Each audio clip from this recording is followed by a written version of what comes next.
കണ്ണും കണ്ണും കാത്തിരുന്നു മണ്ണിലൊരു പൈതലിനായി കാതോടു കാതോരം കേട്ടിരുന്നു ദൈവപുത്രൻ പിറക്കുമെന്ന്. കണ്ണും കണ്ണും കണ്ണും കണ്ണും കാത്തിരുന്നു മണ്ണിലൊരു പൈതലിനായി കാതോടു കാതോരം കേട്ടിരുന്നു ദൈവപുത്രൻ പിറക്കുമെന്ന്. ആകാശവീതിയിൽ മാലാഖമാരവർ സ്നേഹത്തിൻ നിറകുടമായി താരാട്ടുപാടി ഉറക്കിടുവാനായി പനതാരിൽ നിലച്ചിരുന്നു. ആകാശവീതിയിൽ മാലാഖമാരവർ സ്നേഹത്തിൻ നിറകുടമായി താരാട്ടുപാടി ഉറക്കിടുവാനായി പനതാരിൽ നിലച്ചിരുന്നു.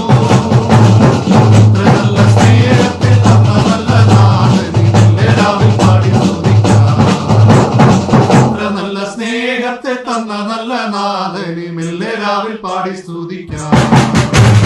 കണ്ണും കണ്ണും കണ്ണും കണ്ണും കാത്തിരുന്നു മണ്ണിലൊരു പൈതലിനായി കാതോടു കാതോരം കേട്ടിരുന്നു ദൈവപുത്രൻ പിറക്കുമെന്ന്. ജീവന്റെ പാതയിൽ കാരുണ്യ കനവാൻ കരുണ. தந்தை மகன் தூய் ஆவியின் திரியக ஆசீர்வாதம் நம் அனைவரையும் ஆசீர்வதித்து காப்பதாக. ஆமேன். கிறிஸ்து இயேசுவில் அன்பான இறை மக்களே, இன்றைய நாளின் சிந்தனைக்காக உபாகமம் 32:4 வசனம். அவர் கன்மலை, அவர் கிரியைகள் உத்தமமானது, அவர் வழிகளெல்லாம் நியாயம், அவர் நியாய கேடு இல்லாத நித்திய சத்தியமுள்ள தேவன், அவர் நீதியும் செம்மையுமானவர். நம்முடைய ஆண்டவராகிய இயேசு கிறிஸ்து இந்த உலகத்தில் எல்லா மனிதரையும் விட, உலகத்தின் அதிபதிகளை விட, உலகத்தின் ராஜாக்களை விட, உலகத்தின் அதிகாரிகளை விட மிகவும் உண்மை உள்ளவர் என்பதைத்தான் இந்த திருமொழிகளில் நாம் காண்கிறோம். ஆகவே அன்புக்குரிய இறை மக்களே, நம்முடைய வாழ்க்கையில் அநேக நேரங்களில் நாம் விசாரிப்பற்றவர்களாக இருக்கிறோம். நாம் வேதனையோடு இருக்கிறோம், கண்ணீரோடு இருக்கிறோம், மன அழுத்தத்தோடு இருக்கிறோம், கவலைப்பட்டு கொண்டு இருக்கிறோம். இந்த நிலையில் தான் ஆண்டவர், அவர் கன்மலையானவர், அவருடைய கிரியைகள் அவர் செய்ய நினைக்கிற காரியங்கள் எல்லாம் நமக்கு பிடிக்காத காரியமாக இருக்கும். ஆனால் நாம் செய்கிற காரியங்கள் நமக்கு பிடிக்கும். ஆனால் ஆண்டவராகிய கடவுளோ அவர் செய்கின்ற காரியம் எல்லாமே உத்தமமானது, உண்மையானது. மனிதன் செய்கின்ற செயல்களெல்லாம் பொய்யானது. இன்று ஒரு செயல், நாளை ஒரு செயல், இன்று ஒரு பேச்சு, நாளை ஒரு பேச்சு என்று பேசுவார்கள். அவருடைய வழிகள் எல்லாம் நியாயமானவைகள். அன்புக்குரிய இறை மக்களே, கர்த்தருடைய வழிகள் எப்பொழுதும் நியாயமானவைகள். ஏழைகளையும் எளியவர்களையும் கஷ்டப்படுகிறவர்களையும் தேவையில் இருக்கிற மக்களுக்கும் நியாயம் செய்கிற கடவுளாக இருக்கிறார். மூன்றாவதாக பார்க்கும் பொழுது, அவர் நியாயக்கேடு இல்லாத சத்தியமான தேவன், அவர் நீதியும் செம்மையும் மானவர் என்று சொல்கிறார். கல்லூரியில் ஒரு முறை ஒரு ஆண்டு விழாவுக்கு விறகு கட்டைகளை வெட்டி சேர்த்து விற்று விநியோகித்து வந்தபோது ஒரு கடினமான வேலை. 2 ராஜாக்கள் 6ஆம் அதிகாரத்தில் குறிப்பிட்டிருந்த துரதிர்ஷ்டவசமாக மரவெட்டியை குறித்து பரிதாபப்படுகிறோம். எலிசாவோடு இருந்த தீர்க்கதரிசிகளின் எண்ணிக்கை அதிகரித்து கொண்டிருந்ததனால் அவர்கள் தங்கள் இடம் அவர்களுக்கு போதுமானதாக இல்லை.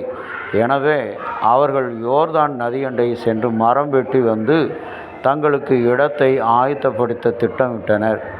அதற்கு எலிசா சம்மதித்து அவர்களோடு சென்று, வேலை நன்றாக சென்று கொண்டிருக்கிறது, ஒருவரின் கோடாரி தண்ணீரில் விழுந்து விட்டது என்று சொல்லி எலிசா தன்னுடைய குச்சியால் தண்ணீருக்கு அடியில் தேடி பார்த்தபோது இருப்பிடத்தை கண்டுபிடித்து அதை வெளியே எடுத்திருக்கலாம் என யாரேனும் சொல்லக்கூடும். ஆனால் அப்படி அவர் செய்யவில்லை. அவருடைய செயல்கள் உண்மையானது, நித்தியமானது, நியாயமானது. இந்த செயல்பாட்டின் வழியாக அந்த கோடாரியினுடைய தலைப்பகுதி தேவனுடைய கரம் அசைத்தது. அதனை நீரின் மேல் மிதக்கும்படி ஆண்டவர் செய்தார். பொதுவாக கனமான பொருட்கள் நீரிலே மிதக்காது, ஆனால் அது தண்ணீருக்குள் சென்றுவிடும். ஆனால் இங்கோ ஆண்டவருடைய பிள்ளைகள் கடவுளை கண்மலையாக, அவருடைய செயல்கள் உத்தமமானதாக, அவர் நியாயமுள்ளதாக, நியாயக்கேடில்லாத சத்தியமுள்ள தேவனாக, அவர் நீதியும் செம்மையுமானவராக இருக்கிற காரணத்தினால் அப்படி நம்புகிற பிள்ளைகளுக்கு வருகிற தீவினைகள் அது நீரின் மேல் மிதக்கின்ற அந்த கோடாரியைப் போல அது மறைந்து நம்மோடு கூட அற்புதங்களை செய்யக்கூடியது, அதிசயங்களை செய்யக்கூடியது. அப்படிப்பட்ட ஆசீர்வாதத்தை தேவன் இன்றைக்கு நம்மை ரட்சித்து உறுதியை பெறுவதோடு மாத்திரமல்லாமல் நம்மை பாதுகாக்கின்றார் என்ற உறுதியை பெற்றுக்கொள்ள வேண்டும். அந்த உறுதி இல்லை என்றால் நாம் இவ்வுலகில் தனிமையாய் உணர்வோம். அநேக நேரங்களில் நாம் கவலைக்குள்ளாகும்போது கடவுள் என் கண்மலை, கவலையும் கண்மலையும் ஒன்றோடு ஒன்று இணைந்தது. கவலை என்பது மனிதனை கீழே தள்ளிவிடும், ஆனால் கண்மலை என்பது அதில் உறுதியை குறிக்கின்ற அடையாளம். ஆகவே தான் கர்த்தர் என் கண்மலை என்று பக்தன் தாவீது சொல்கிறார். ஆகவே இன்றைக்கு நம்முடைய கண்மலையாக கர்த்தரை நாம் வைப்போம். நம்முடைய விசுவாசமாக கர்த்தரை வைப்போம். அப்படிப்பட்ட விசுவாசத்தில் அவருடைய செயல்கள் போல நியாயத்தையும் நீதியும் செய்கிற மக்களாக வாழ்வோம். ஆண்டவர் நம்மை ஆசீர்வதித்து காப்பாராக. ஜெபிக்கலாம். அன்புள்ள இயேசு சாமி, கிருபையாய் நீர் கொடுத்த அந்த நல்ல நாளுக்காக நன்றி. நல்ல நாளை ஆசீர்வதியும். கடவுளை இந்த நாளுக்கென்று நீர் எங்களை தெரிந்தெடுத்திருக்கிறீர். பாவமும் அக்கிரமும் நிறைந்த மக்களாக, உம்முடைய ரட்சிப்புக்கு தகுதியற்ற மக்களாக இருக்கிற எங்களை உம்முடைய நேச கரத்தில் மூடி மறைக்க வேண்டுமான ஒப்புக் கொடுக்கிறோம். இறைமகனும் மீட்பரும் இரட்சகருமாகிய இயேசுவின் பொற்பாதம் அணிந்து வேண்டுகிறோம் நல்ல பிதாவே. ஆமேன். சார் தோத்திரம் சார். காலையில் எல்லாம்